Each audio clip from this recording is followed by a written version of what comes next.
and for the invitation to speak here. It's really a pleasure to get to talk at this seminar series. And thanks to everyone for staying up late also. So I'll be talking about this paper that I put out earlier this summer. But I'd also like to thank my collaborators on related work in progress. Umang and Aurora are graduate students at the University of Chicago, and Clay is a faculty here.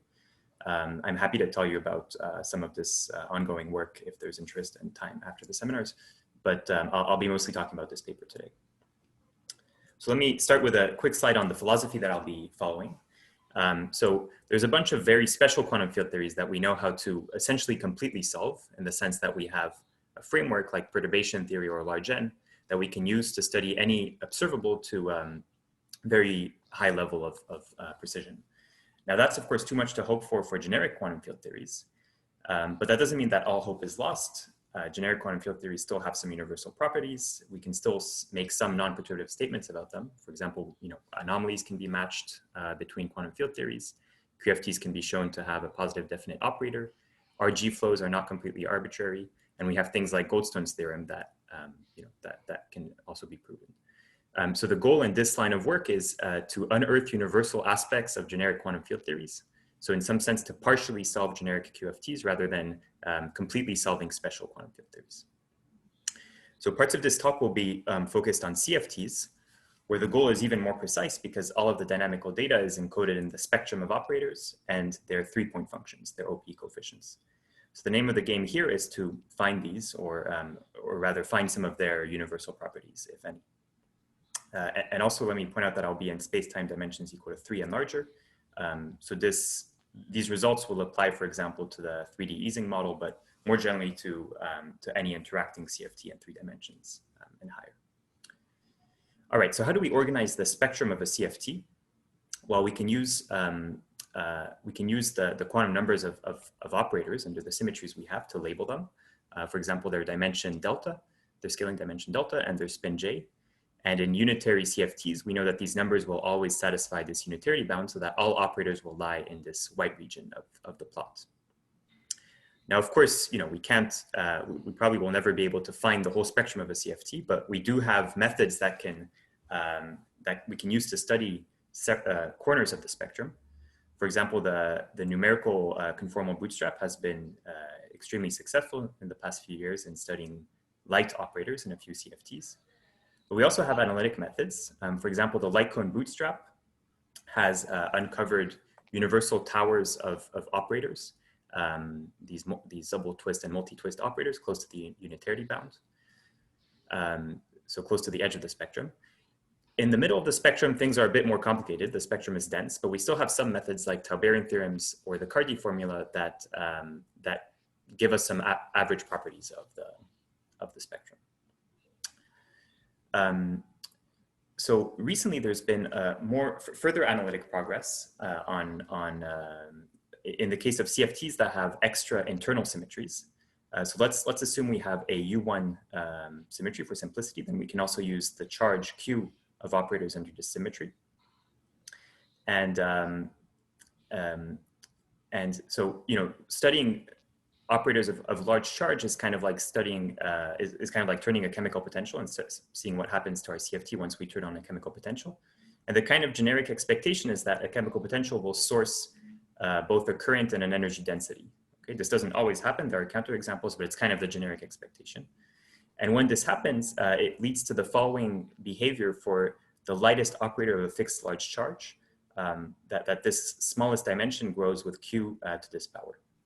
Q is charge here. So these finite density states could be in various phases of matter in general, but some of the recent progress has been made by assuming that for many CFTs they will be in a superfluid state, and in this case we have Goldstone's theorem, so that we have a weakly coupled effective field theory that we can use to study this sector of the CFT. So there are some assumptions behind this, but what's nice is that they're very different assumptions than things like weak coupling of the underlying CFT. All right, so let's put both of these plots together. This is the spectrum of our CFT as a function of delta, J, and Q. And these are these analytic regions. So we can understand these analytic regions now as solving crossing equations in certain limits, but that's not necessarily how they were discovered originally. They were often our understanding was often aided by an alternative semi-classical description. For example, rotating particles in ADS for the light cone bootstrap, and this superfluid effective field theory for the large charge bootstrap. So what I want to present today is a similar semi-classical effective description that controls a large part of the spectrum of heavy operators in CFTs. And the semi-classical description is hydrodynamics. Sorry, Luca, there is a question in the chat box. Yeah. So Ganesh is asking, is there any reason that you are considering D greater than or equal to 3? Yes, yeah, there is. Well, I don't want Virasoro. Also, you know, thermal physics is a bit more trivial in D equals 2. So in the thermodynamic limit, you know, thermal correlation functions are just completely fixed by conformal invariance. So there isn't much to say. I mean, there are things you could say, but the situation is a bit different. Hydrodynamics is also a bit different in D equals 2. So there are many reasons not to, that's why I'll be focusing on higher dimensions. So Luca, in this regarding this large charge thing, is there an ADS understanding of why you can kind of characterize it by some kind of effective theory and so on?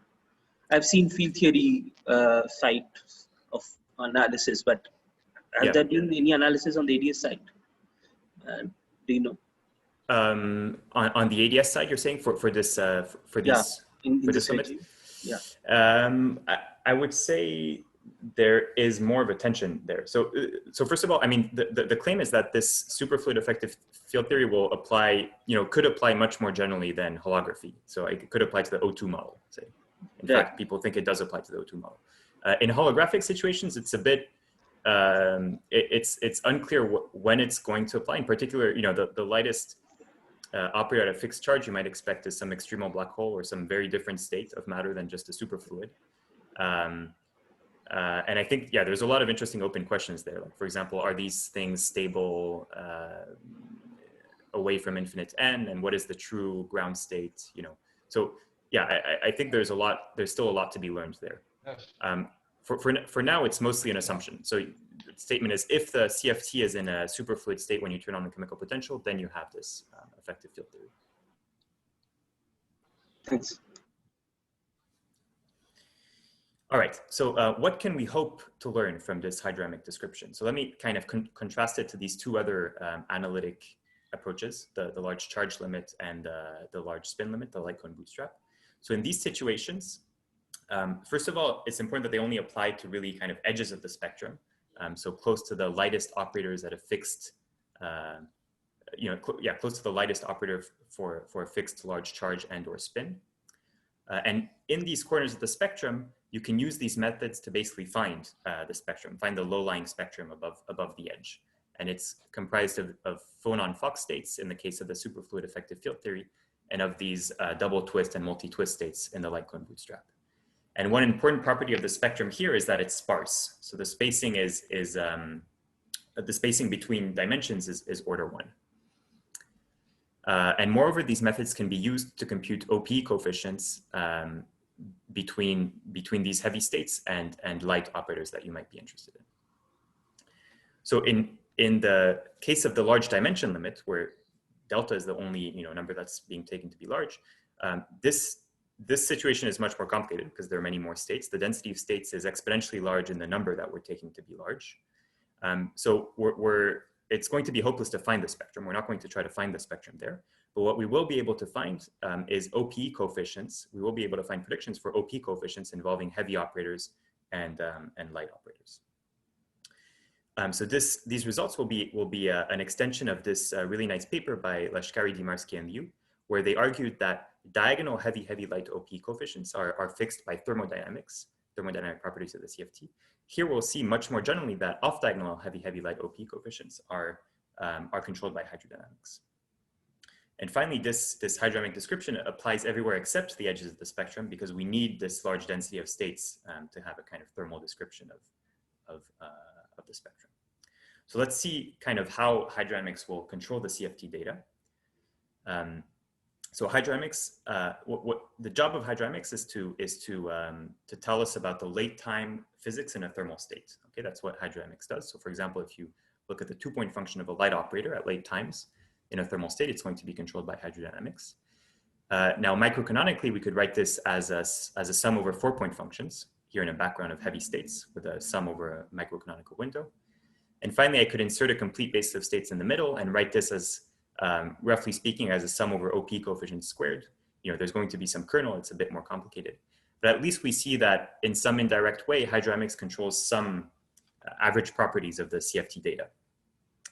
But it's a bit annoying to, you know, it's hard to invert this relation, and we have these annoying sum over microcanonical windows. On the other hand, the expectation is that in an interacting system, heavy states, highly excited energy eigenstates are kind of self-averaging. So these averages are probably, you know, not needed. These sums are not needed.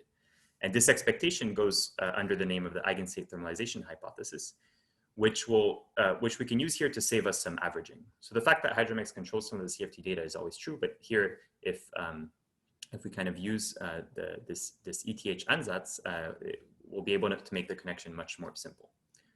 This ETH ansatz is as follows. So it's an expression for the matrix elements of light operators in these highly excited energy eigenstates. And it tells us that these matrix elements are approximately diagonal, with the diagonal part fixed by thermal expectation values, plus an exponentially small off-diagonal part, which is related to the thermal 2-point function of this operator. And so this is where hydrodynamics kicks in. So one question you might have here is, which light operators will this apply to? Which light operators have 2-point functions that are controlled by hydrodynamics? Do they have to be conserved currents, like the stress tensor? And the answer is no, and that's another one of the main points that I want to make today. So I'll show that any neutral operator of any spin has correlation functions that are controlled by hydrodynamics. And the reason is that as long as it doesn't have internal quantum numbers, it has the same quantum, a neutral operator will have the same quantum numbers as composite operators made out of my hydrodynamic variables. So made out of the stress tensor and derivatives, basically. So that so that basically it's going to be allowed to decay in some sense into these hydrodynamic excitations. So in an EFT language, you would say that all neutral operators are light or long-lived in a thermal state because they can decay into the long-lived hydrodynamic excitations. And so then these overlaps with these hydrodynamic excitations will control late time correlation functions of this operator, in particular, its 2-point function. So just to summarize all of this in a picture, hydrodynamics will control the thermal 2-point functions of neutral operators. And microcanonically, this looks like, you know, a 4-point function in some heavy state. These operators have these kind of hydrodynamic tails. And finally, we can express this as a off-diagonal, you know, 3-point function by inserting a state in the middle. And ETH allows us to, you know, to remove the sums over states. And if we just kind of use it, we'll have a simple relation that looks like this for these off-diagonal OP coefficients in terms of hydrodynamic correlators. And here the hydrodynamic correlator is evaluated at a frequency and wave vector given by the difference in dimension and spin of these two operators. All right, so that's the general idea. Are there any questions before I go into the details?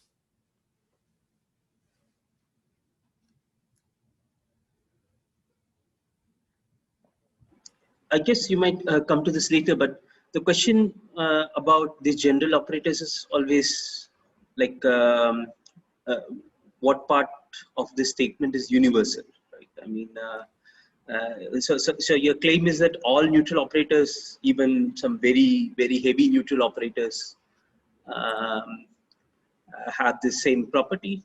Well, I don't want them to be too heavy, right? I don't want them to be to have a dimension comparable to the thing that's creating the thermal state. But let's say, you know, below dimension 30 or something in your CFT, you know, any neutral operator that I can take to be light, meaning that its dimension is much smaller than the operator creating the thermal state. I can decompose into these composite operators. Of course, the coefficients will be different, right? So there's going to be, I don't know the coefficients. This is a kind of operator matching equation in the IR. But the statement is that correlation function of this thing, their functional form is completely determined up to a few coefficients. it would also be the case that you know, like just from hydrodynamics, you should not be able to distinguish too much, right? In the sense that many O's should basically behave the same way. I mean, many different O's, different operator O's, you know, like which kind of roughly differ by some high energy part, some RGB part should behave the same way. Right. Well, specifically O's that have the same quantum numbers, you just will not be able to distinguish them. They will have different coefficients here, but you know, I won't be able to predict these coefficients. So they'll have the same, their correlation functions will have the same functional form at late times. So I won't be able to distinguish. Yeah. But we will be able to distinguish some of, you know, the spin, for example, of the operator. But for example, even two operators with the same spin, fine, but let's say slightly different deltas. Might basically behave the same, right? You know, absolutely. Like Yes. You should not be able to distinguish them in hydrodynamics. Exactly. That's right. So is the statement that there are basically like one kind of form for every spin, or yes. I mean, yes, exactly. Exactly. Yeah, that's right. So this final answer, I mean, it's also going to depend on the quantum numbers of the heavy guy. We will be able to turn on spin for the heavy guy. But now if we just focus on the light guy, indeed, the answer on the right-hand side is not going to depend on O, except through a few small parameters that I can't predict. So the thing that we can predict is how it depends on the spin of O. Okay. So another question about this ETH. So the ETH is an assumption. Like, am I supposed to take it as, this statement, am I supposed to take it as something that would be true even if I, let's say, look at higher point correlation functions, which are also given by hydrodynamics, and apply the same thing, or does this have to be augmented? I think in a sense, yes. So ETH is kind of a trivial statement if you average it over heavy operators. It's just telling you what, you know, it's just going to reproduce the canonical to microcanonical map. So in that sense, ETH is not a very, I would say controversial statement. Now, it's true that if you wanted to reproduce all higher point functions, you're going to have to put a lot of information in this random variable here. So here I'm only going to talk about 2-point functions. And the information about 2-point functions is just hidden in the variance of this thing. But there's been some work on trying to find, you know, whether exactly how precisely you want to modify ETH so that it can accommodate for higher point functions. I think it's possible if R has, you know, appropriate properties. So here R is basically some kind of a random matrix, right? Right, some random number with variance 1. I pulled out the variance. This is the variance. Yeah, okay, but you'd be assuming that it is a Gaussian random matrix? No, I won't be assuming anything about the higher moments. Okay, so in R fact, for you. All the statements I'll make, they'll be kind of rigorous if you average them over a few states. ETH just allows me to kind of make them without averaging. If you want. Okay. Good, but for you, you're saying you won't assume that R is Gaussian or anything in distribution, and it just has some. So then its distribution has many parameters in general. Right. Many moments. It's a random matrix drawn from some ensemble with many moments. Right. Okay, and for example, you know, like let's say if I'm like, there are new parameters which appear in, you know, let's say 3-point and higher point functions of L. Yeah. So those would be incorporated inside R. Is that how I should? Yes. Yes, I think that's right. Yeah. So I think they would somehow be hidden in higher moments of R. Okay. Thanks. Yeah. Any other questions?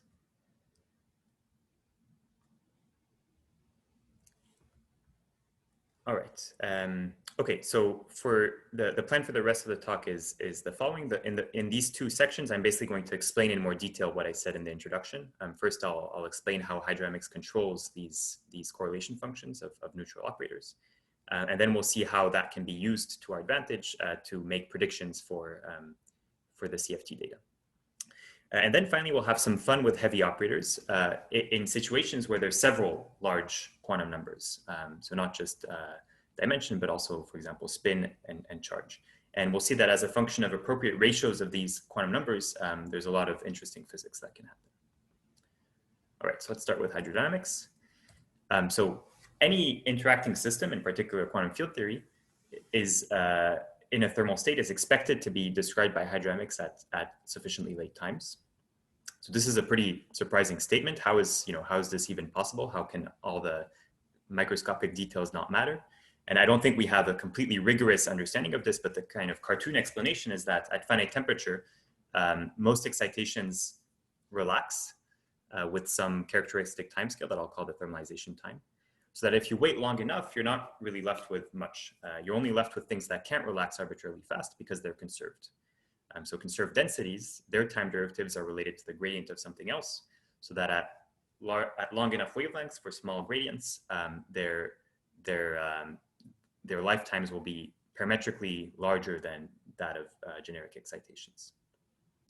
So hydrodynamics is basically the late time description of these coarse-grained quantities, these densities. So here I introduced two important parameters, the thermalization time and length. You can think of these as the cutoff of hydrodynamics, the UV cutoff. Just to give you some examples of what these things are in physical system. So at weak coupling, it's possible to be quite, to really see the emergence of hydrodynamics. And there one finds that the thermalization time and length are parametrically large in 1 over the coupling, so that you have to wait a long time for the system to thermalize, right? Since it's weakly coupled, you have to wait a long time for particles to collide.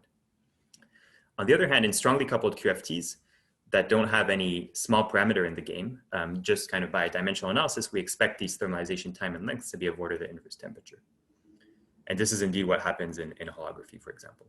So at weak coupling and in holography, we can really see the emergence of hydrodynamics, but it's expected to be much more general. It's expected to emerge in any, say non-integrable interacting QFT. So let's see briefly how it works. So hydro is a theory of these conserved densities. And sometimes I'll trade them for their associated potentials. So use temperature instead of energy density and velocity instead of momentum. And they're subject to these conservation laws. Now, these conservation laws also involve the currents, meaning the completely spatial parts of the stress tensor. And these are not slow. Their time derivatives are not the gradient of something else. But at late times, we expect them to be carried by the only things that survived, namely these variables. So the idea is to express them, to write the most general expression for these currents in terms of these variables. And we'll do this in a gradient expansion because we're interested in the long distance physics. And so this is what this looks like. This is called the constitutive relation.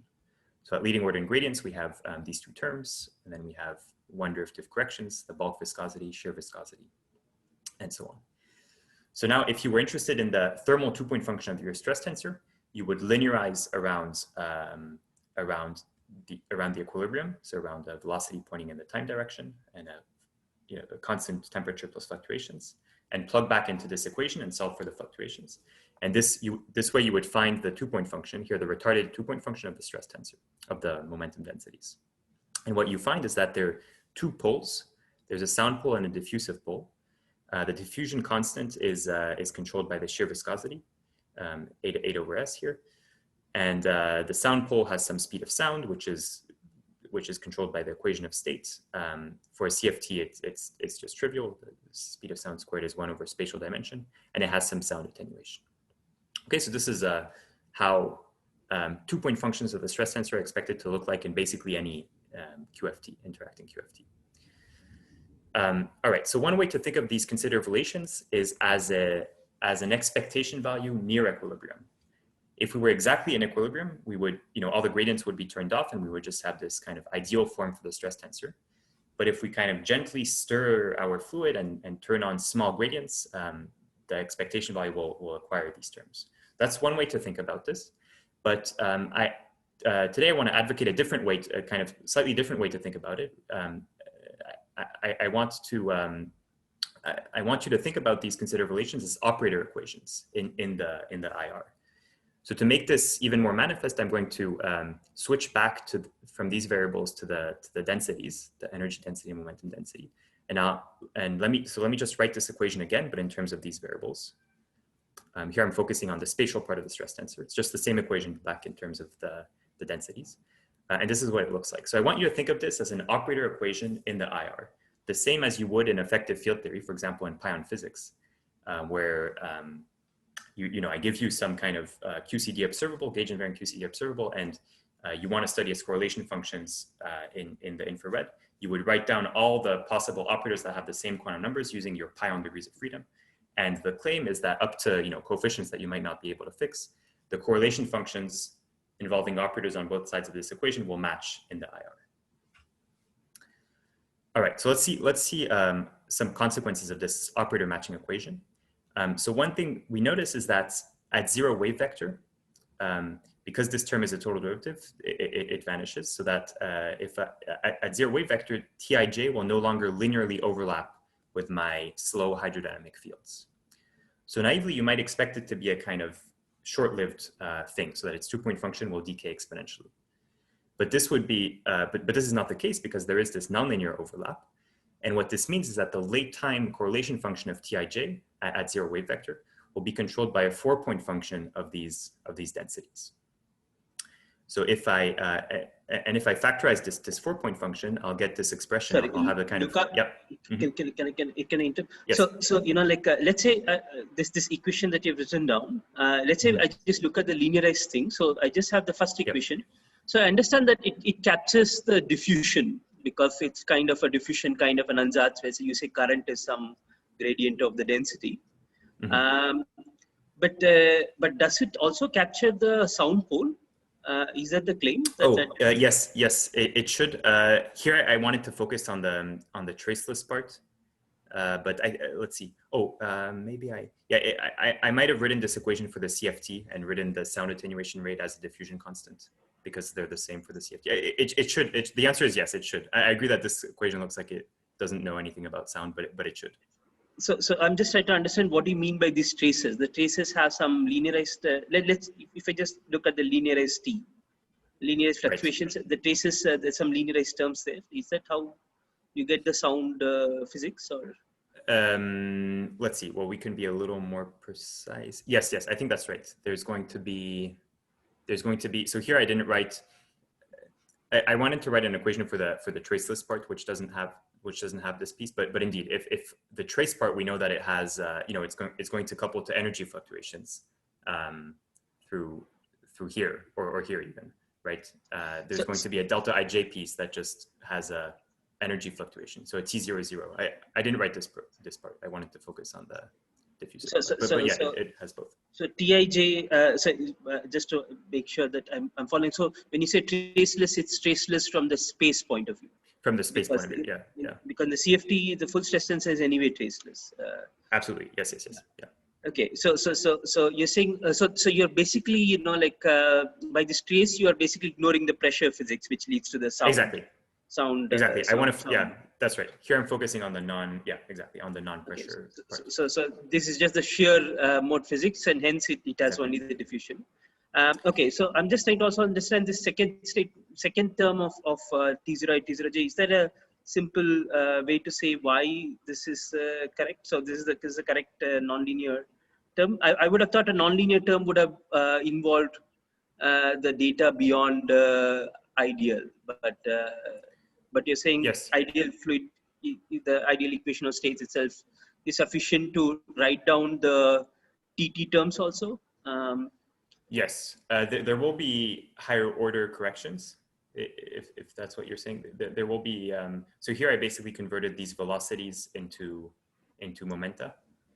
So there will be higher order corrections, either with higher powers of the stress tensor or gradients. That's true. Right. So you're saying that, for example, the higher, so the two derivative terms in the constitutive relations can be captured by 3-point functions of stress tensor. There's some some generalized Kuba formula. So I would have thought, like when you expand T into TT, the coefficients would involve, two derivative terms also, which you have not written in your previous slide.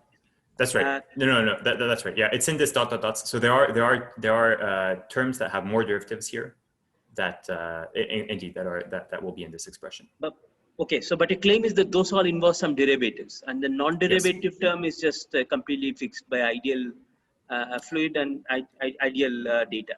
And that's right. This coefficient is indeed beta over S. It's not something. That's right. That's right.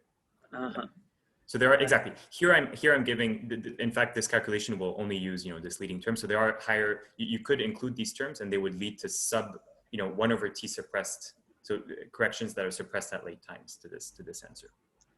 Yeah.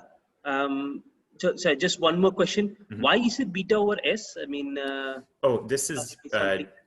Yeah, it's really some susceptibility, but here if I don't have charge, I probably replaced this by S times T. Yeah, I think it turns out to be beta over S. If you convert the velocities to momenta, you get extra powers of the susceptibility, E plus B. Here I don't have charge, right? So with charge, it would be slightly different. Okay, yeah. Thanks.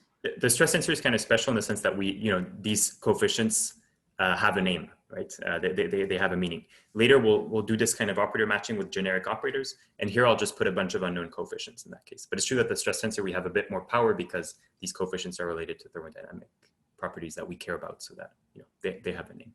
But indeed, I think this one is beta over S.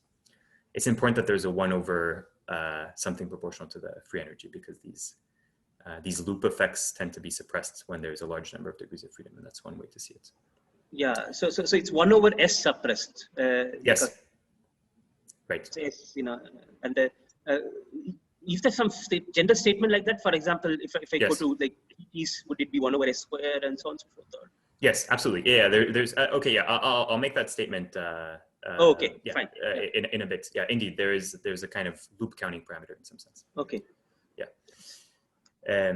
All right. So here we can kind of compute this 2-point function when k equals 0, and it's this kind of hydrodynamic loop involving two correlators of the stress tensor. And here I just kind of put in the correlator I showed you before into this loop, and this is what came out.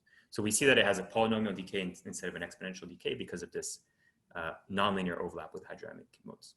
And this is a very famous and old effect called hydrodynamic long time tails. Let me just give you a quick history of these long time tails. So they were actually originally discovered in numerics, in classical numerics, where people expected to see some kind of exponential decay. They were looking at a charge current, but it has kind of similar physics, and instead saw this polynomial decay. And since then, it's been seen even experimentally. This is in classical systems. Hydrodynamics doesn't care too much whether the underlying system is classical or quantum, but they've also been seen in quantum situations. For example, in holography, you have to do some work because precisely of this 1 over n suppression. They come from a loop calculation in the bulk. They've also been seen in exact diagonalization studies on one-dimensional lattices. So here the symmetries are a little different. There's no translations. So the power is a bit different, but it's basically the same physics. And there's been a lot of recent interest in them in the context of heavy ion collisions, because they may there's some speculation that they may be important for the quark-gluon plasma. So okay, so one consequence of these hydrodynamic loops is that there's these effects that are that exist that we can measure. But today I want to talk more about the theoretical implications of these loops. And one theoretical implication is that we'll see that they renormalize transport parameters.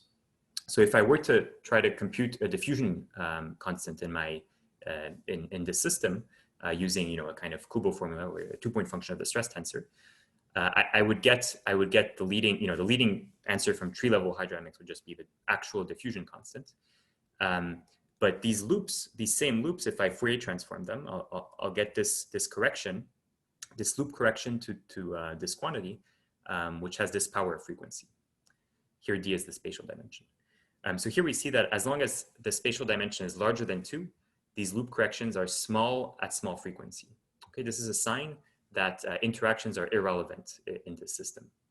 So you should really think of hydrodynamics as a kind of interacting effective field theory that's approximately free. It's free in the IR, and it has these irrelevant interactions in D larger than 2. In D equals 2, they're marginal. So this power is replaced by a log, but it turns out that they're still irrelevant. They're marginally irrelevant, so that that you can resum these logs and deep in the IR, you still have regular kind of hydrodynamics, but just with a running of transport parameters. So the bottom line is that as long as the dimension is the spatial dimension is equal to 2 or higher, hydrodynamics is really like a dissipative effective field theory. In the deep IR, it's Gaussian, but with weak interactions, and you can look at the effects of the leading irrelevant operators that will give small corrections to your answers. Just as a quick aside, in d equals 1, interactions are relevant, and they trigger a flow to a new dissipative fixed point that, instead of having z equals 2, like in diffusion, like in hydro, has z equals 3/2, and it's in the so-called KPZ universality class. So this universality class is expected to describe 2D QFTs at finite temperature, but not CFTs for the reason that I hinted earlier. All right. So I keep on saying that hydrodynamics is an interacting dissipative effective field theory, but what is the effective field theory? Where is the action? You might ask. And so it's been kind of known, more or less what the action was for some time, but there's been a lot of resurgence of interest over the past few years in kind of building the actual effective action for hydrodynamics. And it culminated in a very elegant Schwinger-Kaldish framework for these dissipative effective field theories. For this talk, I won't actually need the action. All I'll need to know is that there is, an effective field theory, so that it is approximately Gaussian with weak interactions. And since I'm only interested in the leading hydrodynamic effect, I'll just need to know that, and I'll need to know the kind of tree-level hydrodynamic correlators that I showed you before. This will be enough to compute the leading hydrodynamic correlation functions. But if we wanted to compute systematic corrections to what I tell you, we'd need one of these actual dissipative effective field theories. And we did this in this paper, actually, in the simple case where you have a single diffusive mode. We looked at the systematic corrections to diffusion. All right, so I really want to stress that this framework of fluctuating hydrodynamics has really had a lot of tests, in particular from numerics, both classical and quantum. So you should believe it. You should really think of it as the pi and Lagrangian, but in a sense, it's more universal because it doesn't rely on symmetry breaking, but only really on thermalization, and applies to a bunch of different systems. All right, so one consequence of these loops is that you should think of hydrodynamics as an interacting effective field theory, but an equally important consequence that I want to tell you about today is that hydrodynamics is going to permeate correlation functions of generic operators in any quantum field theory. And so let's consider some neutral operator of your system, and we can play the same game that we played with Tij. Okay, this neutral operator has no internal quantum number, so it has the same quantum numbers as composites of hydrodynamic fields. So that if let me look at a component of this operator that has L bar spatial indices, and the rest of the indices are 0. I can write a bunch of candidate, composite operators using my stress tensor and derivatives, and do this kind of operator matching equation. And the statement is that correlation functions of the left-hand side and the right-hand side match in the IR. Now, of course, there's a bunch of unknown coefficients, but we don't expect all of these to be equally important. There's typically going to be just one diagram that's most important. We could just compute them all and compare, but there's actually a much simpler scaling argument to see which one's most important. So I'll tell you what the trick is. So the thing is to remember that to remember the form of diffusive two-point functions. This is what they look like in real space and time. They look like Gaussians that spread in time. And this overall power of time, you can remember by remembering that if you integrate this over all of space, this is a conserved density. So it better be conserved, it better be constant, and that's indeed what integrating this Gaussian will produce. So what we learn here is that hydrodynamic densities scale like 1/time, or rather frequency, to the d/4. D is the spatial dimension here. And since omega goes like k squared in diffusion, this is wave vector k to the d/2. So as long as we're in more than 2 spatial dimensions, it's cheaper to build up this spatial spin using gradients rather than densities. Okay, so this term will be the most relevant term. Now, again, like before, it does vanish when the wave vector goes to 0. So because of that, I'm also going to keep the next term, which depending on the kinematics may or may not dominate. So at the end of the day, this is what our kind of considered relation for a generic operator looks like. We have these two leading, we're looking at these two leading or most relevant composite hydrodynamic operators that our operator can overlap with. And both of these overlaps come with unknown parameters that will depend on the actual operator that I'm looking at. So what this means is that now we can compute basically any correlation function of this operator using hydrodynamics. So for example, the 2-point function, we'll just write this out in terms of these operators and simply Wick contract hydrodynamic propagators, okay? And so the leading term will be just this kind of linear hydrodynamic propagator, so that our 2-point function will feel the hydrodynamic poles directly. Here, the diffusive pole and the sound pole. There's some index structure that I'm kind of suppressing here, but there's some powers of k's that come from these gradients. And then there's going to be a loop correction, which roughly has this form, this non-analytic form. It's going to have some branch cuts, which has this form. And it's subleading in general, but if the wave vector is small, this will be the leading answer. Here, I introduced this parameter BT, which is the entropy density made dimensionless with appropriate powers of temperature. So in a CFT, BT is just some number, which roughly counts the number of degrees of freedom. And here we see that it plays the role of a kind of loop counting parameter, which I was mentioning earlier. So that in large N theories, these loop sorry, effects Luca, your expressed. D, your small d is Spatial. spatial dimensions. Okay. Yeah. Okay. Right. Right. So here, yeah, in fact, that you can tell that these things are suppressed because there's the same power of L bar, but there's this extra power. Yeah, there's this extra power here when D is larger than 2. Right. So this BT is a loop counting parameter. It means that these loop effects are suppressed in, for example, in large N theories. But one thing that I want to stress is that we don't need BT large for this expansion to be controlled. Okay. BT, I mean, this expansion is always controlled because, like in any effective field theory, the interactions are irrelevant.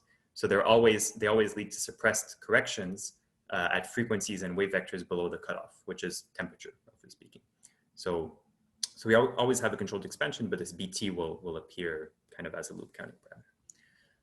And this number is order 1, say, for the easing model. All right, so there's a number of extensions to this framework. Here I looked at 2-point functions. You could also look at 2-point functions of different operators, higher point functions, and so on. There's also some interesting, it's possible to show that fluctuating hydrodynamics leads to interesting predictions if we Fourier transform these results to real time.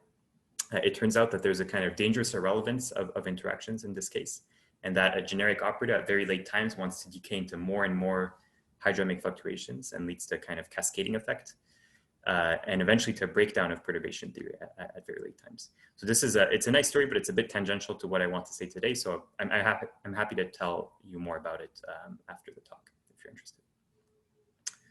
All right, so that's all I wanted to say about hydrodynamics. Are there any questions before I move on to CFT? Yeah, so I just wanted to understand like how much of it is reliant on this statement that you basically get a Gaussian theory in IR, because maybe this is related to this comment that you made at the end, but at least there are kinetic theory calculations of, let's say, 3-point functions and higher transport coefficients, which see like various kinds of infrared divergences on the perturbation theory side, on weakly coupled field theory, kinetic theory kind of calculations, which are not, as far as I understand, are not really understood how we should understand them. Unlike this long time tails, which is really a story about 2-point functions, right? So how much would you bet on the statement that it's Gaussian? Mm-hmm. Even if higher point functions are taken into account. Yeah, I think right. I think it's, I mean, the statement I want to make is that there's definitely a self-consistent effective field theory that, that is approximately Gaussian. And so usually effective field theory kind of, predicts its own demise. And in fact, it does in the case when you're in too low dimension, you just see that interactions are relevant. And the hydro EFT would tell you that there's a problem, and indeed there is, and you see that you're driven to this KPZ point. So I think I agree. There are some kind of puzzles in kinetic theory, but I think there definitely is a self-consistent, weakly coupled effective field theory, and then this is more of a. So then the next statement I would tend to make is that I would trust that it indeed describes the late time physics of QFTs, but that's maybe more of a leap of faith. Yeah, but I'm just trying to understand on what is the basis of that statement, because in explicit examples where where one can do these computations, we can just talk about second derivative terms in hydrodynamics. Some relaxation times and so on and so forth, stress relaxation times that many people have done in, let's say lambda 5/4 theory to be right. Yeah. And it's and there are results to the effect that basically if you compute them, you get very similar to the divergence that you talked about, a point function. Right. But even in higher dimensions, these divergences don't go away, and they are just infrared divergent. Higher dimensions, you mean higher than 4? 2. Higher than 2. Higher than 2. No. So then I'm not surprised. I mean, so these two derivative corrections to hydrodynamics the hydrodynamic loop effects that I'm talking about are typically more important than these corrections. So hydrodynamics is controlled when these loop effects don't come before the leading stuff, the diffusion, say the one derivative stuff, but they generically in 3D and 4D, they come before the two derivative stuff. So I'm not surprised that there are divergences in Kubo formulas for the two derivative stuff, because there's these loop effects that you expect to invalidate, except if you're in some large N situation, you expect them to invalidate Kubo formulas. I'm trying, sorry. So the particular examples that I have in mind are, in some sense, you can think about large N. Large N is a very, but in large N, the two derivative coefficients are just they just scale with they're just extensive, right? They're just some positive powers of temperature.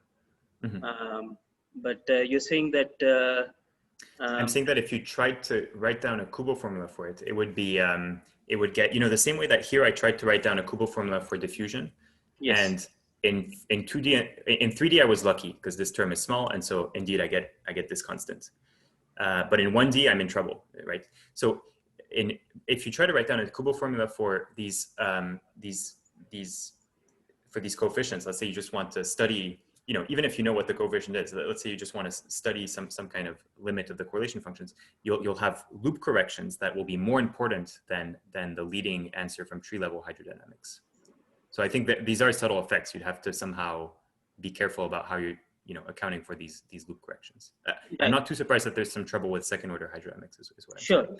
So yeah, okay. So you're saying that but the loop corrections are 1 over n suppressed. They are suppressed by 1 over n in a way these second order coefficients are not.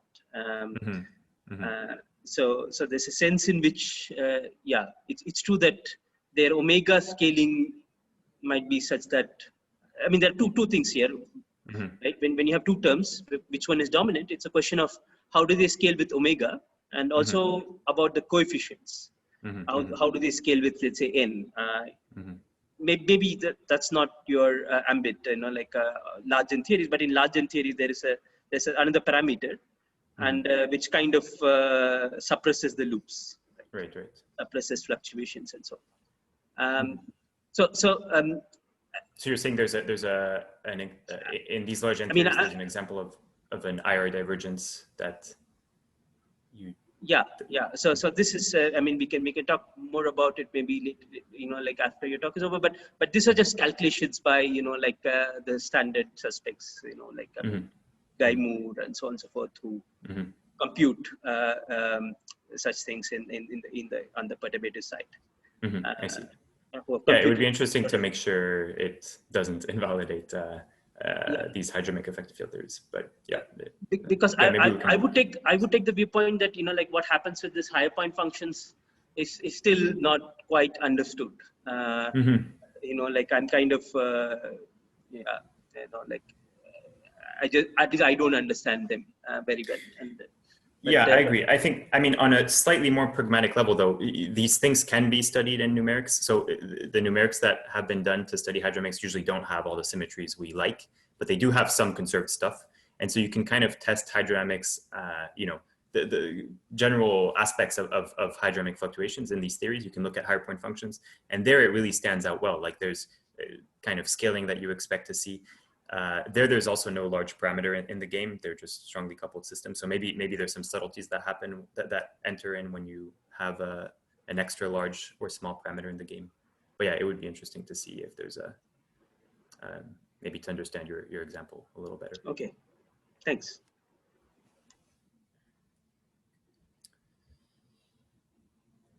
All right. Okay, so let's see how these hydrodynamic correlators can be used to make predictions in CFT.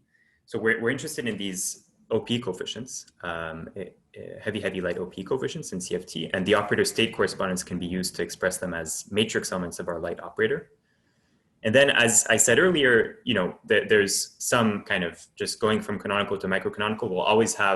Hydrodynamics will always have some signatures in these things, but these signatures are made most simple if we just assume ETH. So that we assume this ansatz for these matrix elements.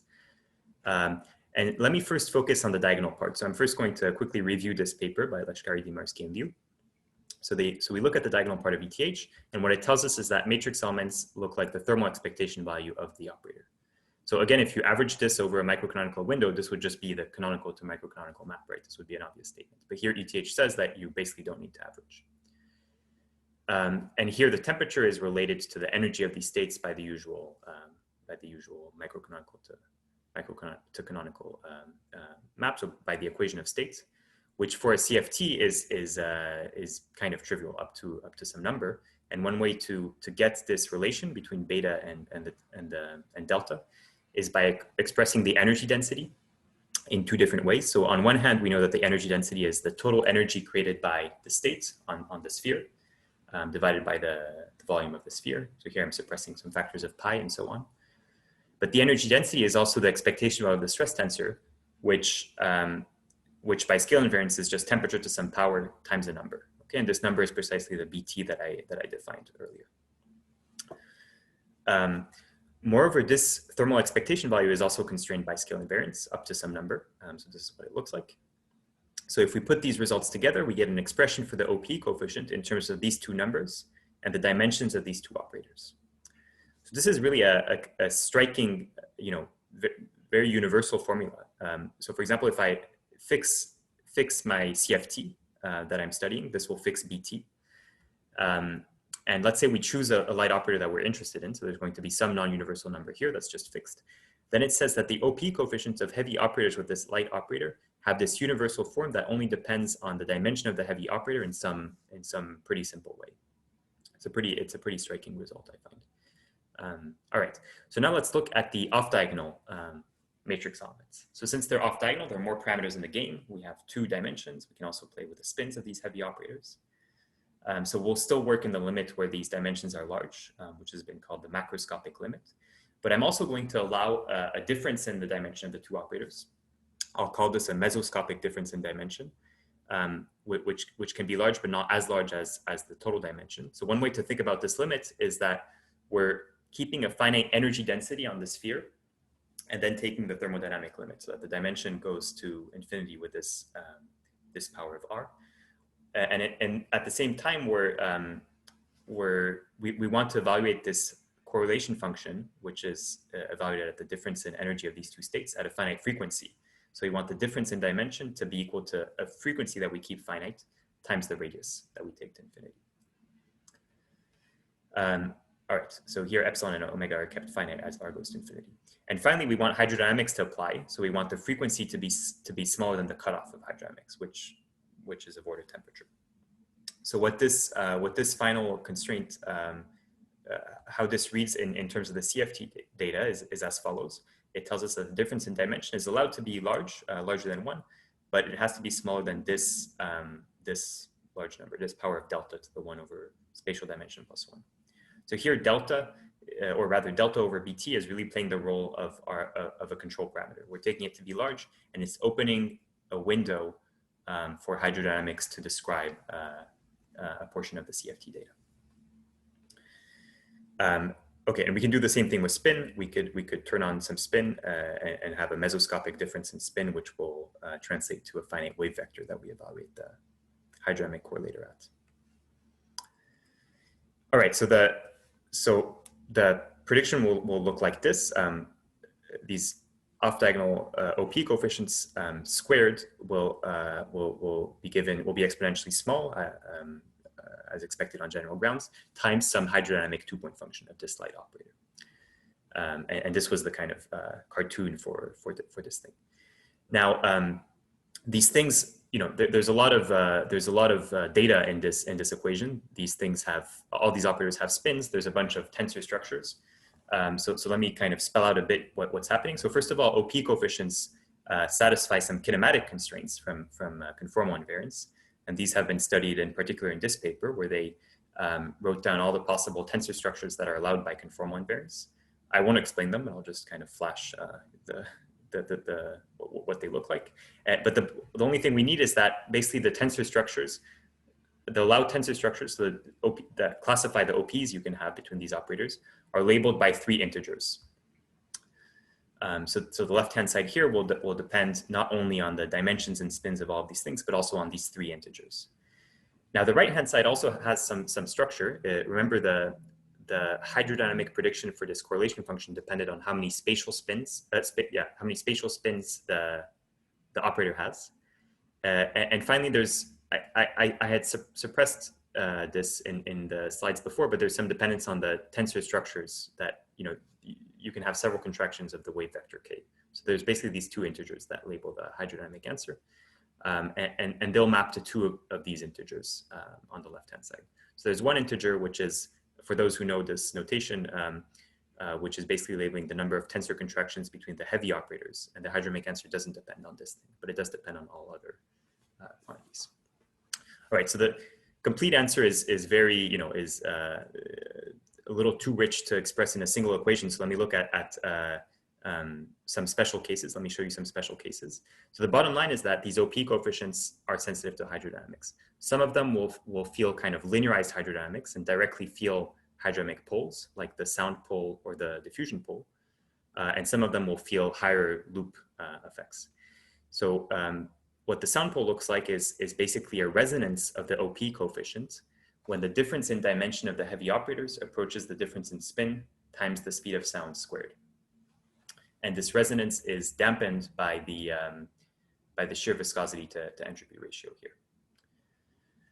The diffusive pole is kind of similar, except the resonance is at 0 frequency. So it's when delta minus delta prime is 0. And again, it's dampened by the shear viscosity to entropy ratio. And finally, the OP coefficients that are set, some OP coefficients have a leading hydrodynamic contribution, which is 1 loop. And they, instead of seeing these poles, they see a kind of 2 diffusion continuum and have a branch cut structure like this. And so on. Some OP coefficients will be sensitive to, you know, 3 diffusion continuum, and on. So let me make a few comments on this. Here we considered, here we kept the spin small compared to the dimension. We could turn on a macroscopic spin, so have a spin that's comparable to the dimension, but still smaller, of course. And in this situation, the heavy operator is going to create a state on the sphere which is not homogeneous, and which in particular has some finite angular momentum density. So what this will correspond to in the fluid picture is a state with a finite fluid velocity flowing around the sphere. And so you could do the same thing and study hydrodynamics or even thermodynamics around this state with a finite velocity to predict some of the OP data in this for these heavy operators with large spin. All right, so what we found here is that hydrodynamics controls a lot of the CFT data of heavy operators. So we learned something about CFT from hydrodynamics. My hope is that somehow one day the favor will be returned, and that techniques that have been developed recently in CFT, like the conformal bootstrap, will be able to teach us about hydrodynamics, about thermalization and transport. And for example, one thing one could hope for is a sharp bound on eta over S coming from the bootstrap. That would be nice. All right, and let me skip this comment. Okay, so are there any questions about this? Hello, yeah. So, like, is there some kind of intuition you have on what kind of operators excite one diffusion pole versus two diffusons and so on and so forth? I mean, yes, yeah. So, well, roughly speaking, if you have an operator who's, it's this kind of spatial spin that matters.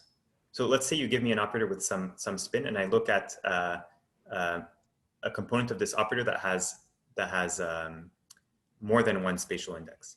So it's going to have a spatial spin that's larger than one. Then it won't be able to overlap directly with a hydrodynamic degree of freedom because they only have kind of 0 or 1 spatial index. And so it's kind of like the example of TIJ that we saw earlier. It's going to want to overlap with more. So this is the kind of operator that will feel the continuum. So the statement, if I understood right, is if you have a scalar or a vector operator, then you can directly couple to the scalar or the vector modes in hydrodynamics. Sound modes for the shear modes. But if you have some higher spin operators, then you have to couple to some composite. Yeah, it's almost that. So a higher spin operator, the thing is the thermal state is breaking Lorentz invariance, right? So a higher spin operator, if I look at its all 0 components, then this just has the same quantum numbers as energy density, right? So it can definitely overlap. In fact, this is a higher spin operator. It can feel a diffusive mode. But, and this is where these structures come in. These structures kind of single out, in the Hydro language, they kind of single out how many spatial indices you're turning on. Yeah, I was talking about spatial spin. Yeah, absolutely. Right? Yeah. Then exactly. Spatial spin. Yeah, because the Lorentz invariance is broken, as you say. Exactly. The relevant thing is spatial spin. So yeah. Scalar and vector according to spatial counting. Then they have some nice guys, but higher spin according to the rotation group, not the full Lorentz group. Then has to couple to some composite hydrodynamic modes. Is that exactly? That's correct. That's exactly correct at 0 wave vector. When the wave vector is turned on, you can use it to build some spatial spin. So wave vector here translates into a big difference in spin of the heavy operators. Yeah, I guess the way to take it account wave vector would be to actually further reduce the statement into a spin of the little group, which preserves the wave vector. Absolutely, yeah. And once you do this, and indeed, once you decompose there, it's easy to make sure you are forced to couple to the continuum rather than the pulse. Yeah. Okay. Yeah. Thanks. But what is the difference between things that need 2 diffuson versus 3 diffuson? Like, I think it's similar. So let's do this extra step of decomposing with a little group of K. If you have 3 indices, if you have a traceless spin 3 tensor in spatial indices, this thing will need to couple to 3, to 3 momenta, to 3 hydrodynamic excitations. If you make sure you projected out all the wave vector stuff. Okay. Thanks.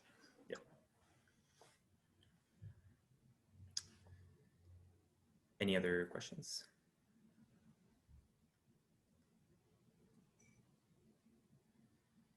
Okay, so I realize I'm kind of out of time, but this last section is pretty short. I don't know what your policy is for such offenses. Okay, if no one stops me, I'll keep on talking, and feel free to stop me if I'm going too much over time. So yeah, so what I said so far didn't really need any additional large quantum number. It was really just the large delta limits. So I don't need an extra symmetry for this to apply. But more interesting things can happen if you do have these large extra quantum numbers. So let's consider a CFT that just for the sake of simplicity has an extra U1 symmetry, and then I have this bigger operator spectrum. So first of all, let me just say that hydrodynamics, there's a simple extension of it when there's an extra conserved quantity. You'll just have a new hydrodynamic variable related to the conserved density or chemical potential for that new symmetry. And roughly speaking, the same thing I described earlier will work, and will give you predictions for OP coefficients of heavy operators. The result is slightly different for spin-odd operators because of this new variable, but at least it's more or less similar predictions. One thing you can also do is consider operators that have a large charge or a macroscopic charge, so has this power of charge. And what this corresponds to in the kind of canonical hydrodynamic picture is a background chemical potential. And so you can similarly do hydrodynamics around a background chemical potential. This is very well understood, and that will change the predictions a little bit. But now let me try to connect this to the large charge program. So let's take a CFT and assume that in the large charge limit at the edge of the spectrum, our CFT is in a superfluid state. Okay, this doesn't have to happen, as I said before, but there are, it's known to happen in a number of examples, and it's thought to be a pretty generic situation.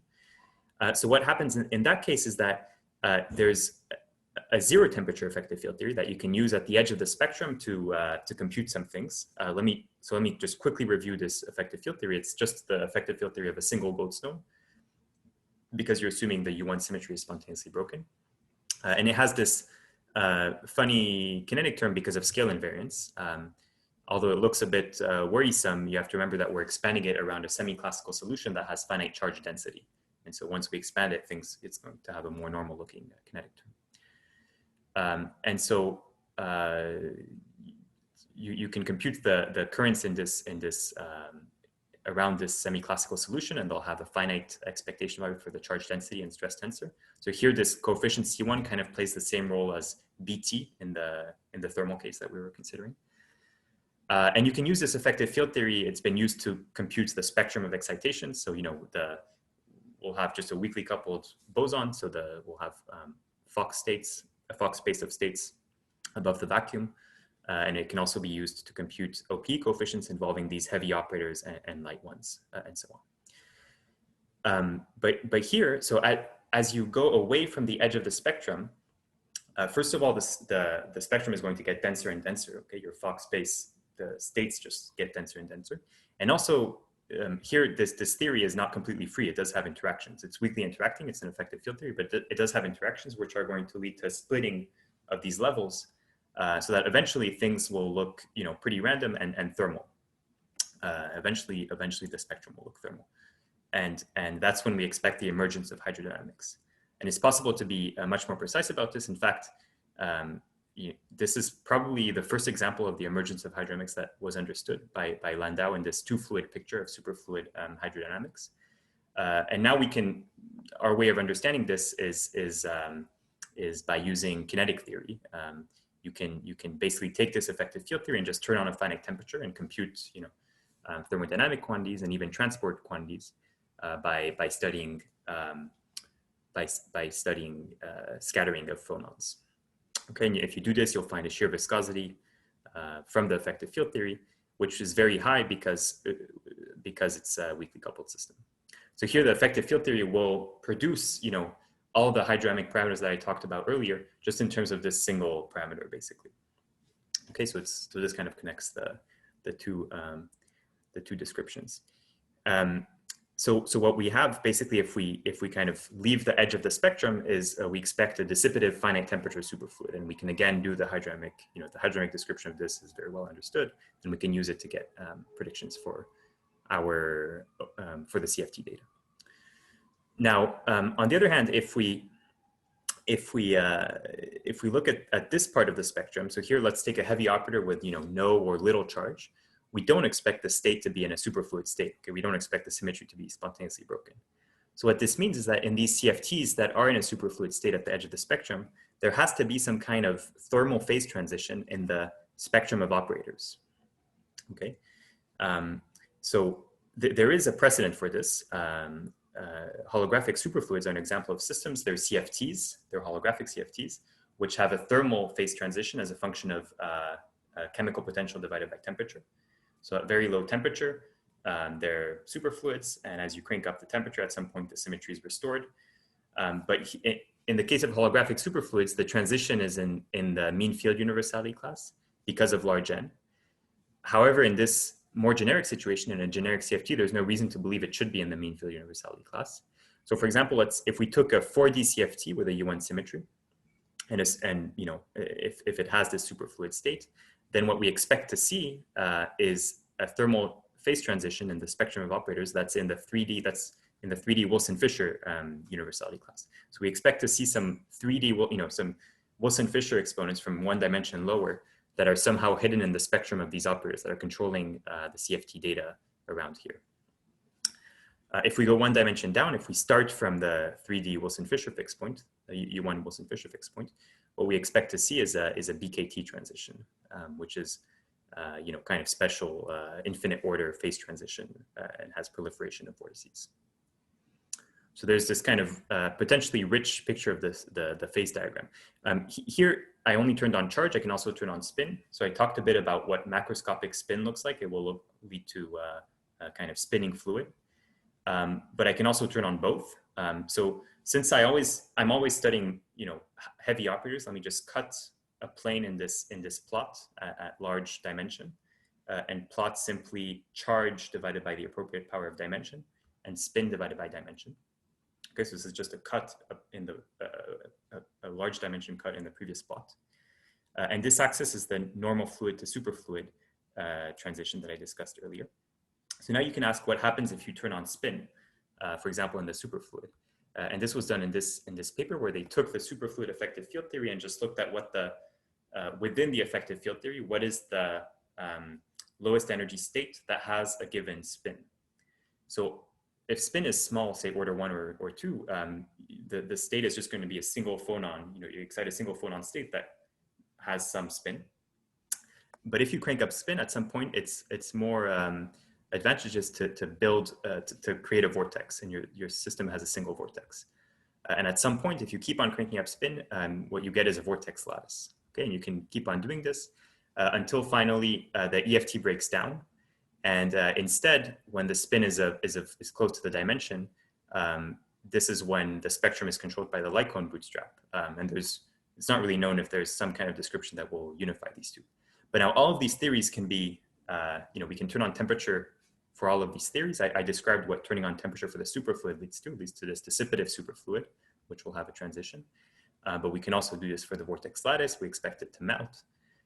And similarly, for the light cone bootstrap, I think that's kind of could be an interesting question to understand how you could heat up, the spectrum of multi-twist operators in the light cone bootstrap and obtain this rotating fluid. It'd be interesting to see if because these operators kind of have small anomalous dimensions. So in some sense, it's a weakly coupled description. We don't really have an EFT for it, but it would be interesting to understand this a little better. So this phase diagram is very tentative. I mean, I haven't, it's only understood in some corners, but I think it's definitely worth investigating a little more. All right, so that's what I wanted to say. Sorry for going over time, and thanks a lot for your questions. Okay, so thank you very much. It was a fantastic talk. So maybe we can unmute your microphone and clap up.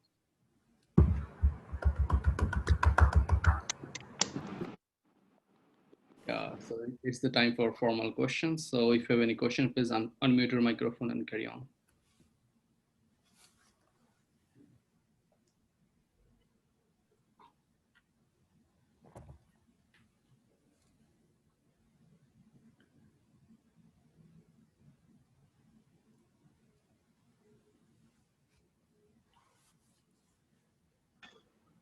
Okay. Sorry, if I may ask another question. So in just in the neutral fluid case, so this statement that the operators have some universal features, do you know what is the corresponding statement in ADS in holography? Is it just a statement that if you have some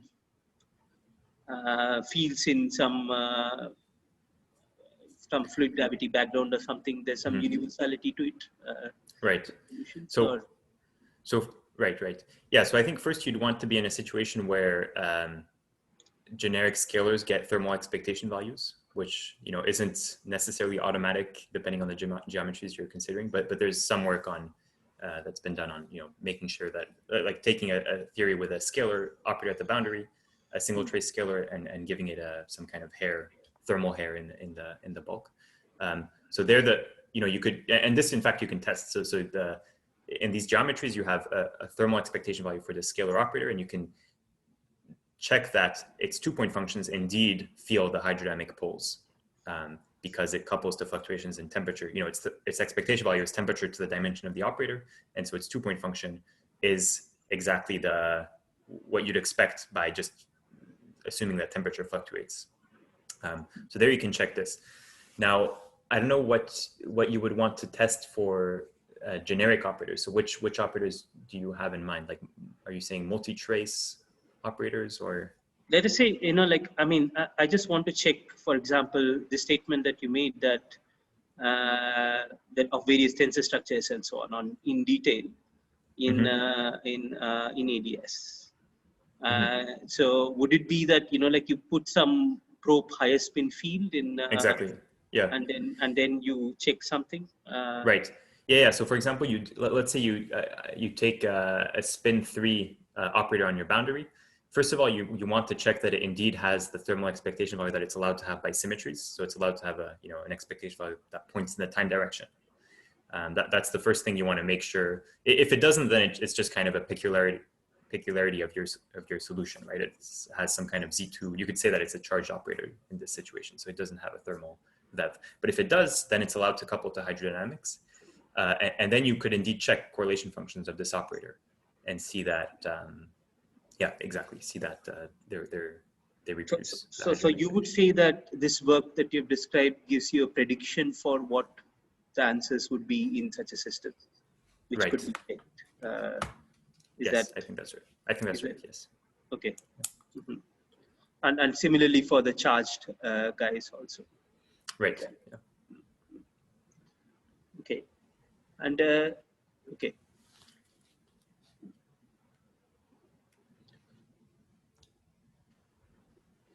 Is there a difference between how ETH behaves at finite chemical potential and the zero chemical potential?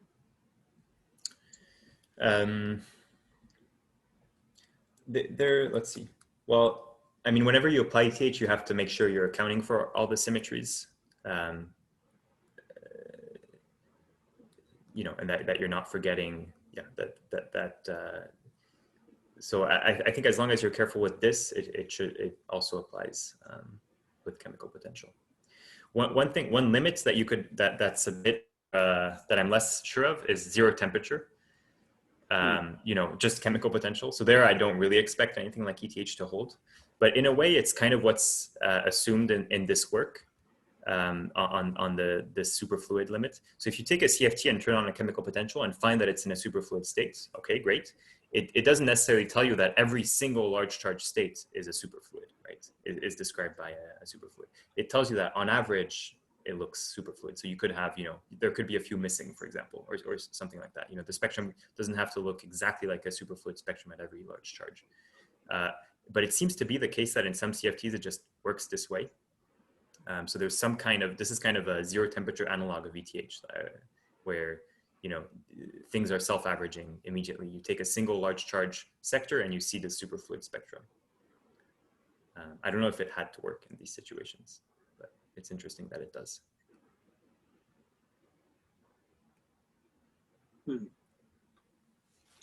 Okay. Just one more question, and then I'll shut up. So do you have any statements about?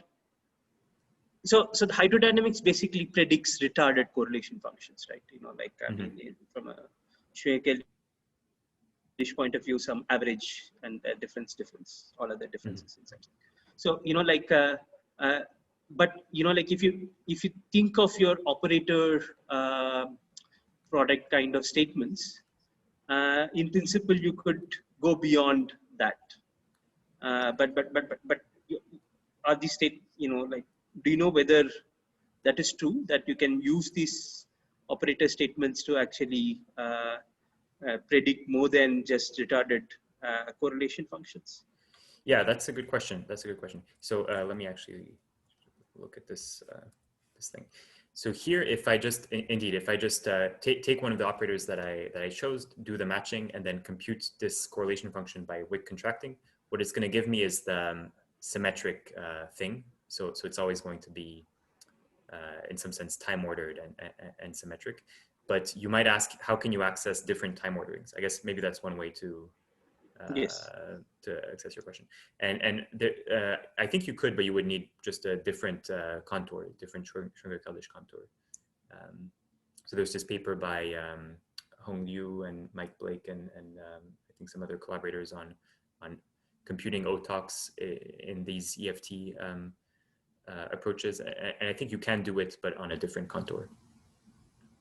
So you have more fields.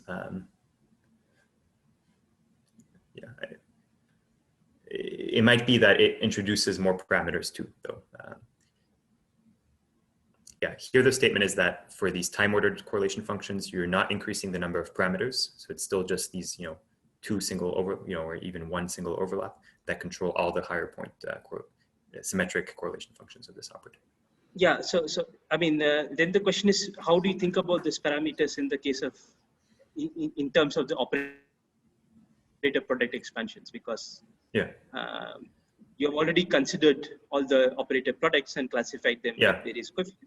How do you introduce new parameters into the game? Right. Well, let's see. I mean, probably you would know this a little better than me, but I think if you have this more complicated contour, the operator matching would be a little more sophisticated in the sense that you would allow yourself to match with operators on various parts, on various legs. So in a sense, the operator matching I'm doing here is a bit too naive. It's kind of just at the level of regular fluctuating hydrodynamics, but there you would need to be a little more serious about using operators on various legs.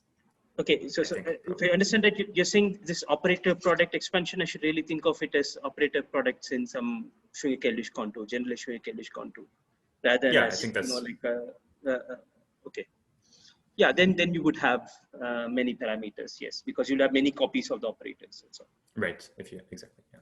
But why didn't you have to do it for this? Like, why didn't you have to have 2 copies?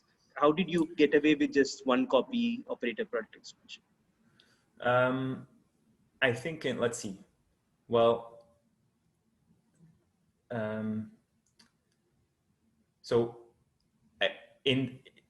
you probably wouldn't have asked me this question if you hadn't worked on it so much. So I think back in the old ways of doing fluctuating hydrodynamics, this is definitely what they would have done, in the sense that you wouldn't have, you would only have these densities, and then you would have these noise parameters, and you wouldn't care about these noise contributions to the leading effect.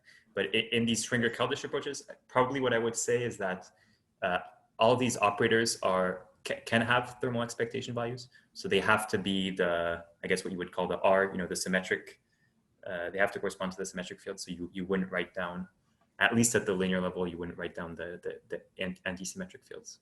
Maybe that's the answer. Okay, thanks. Yeah. Okay. Any other questions?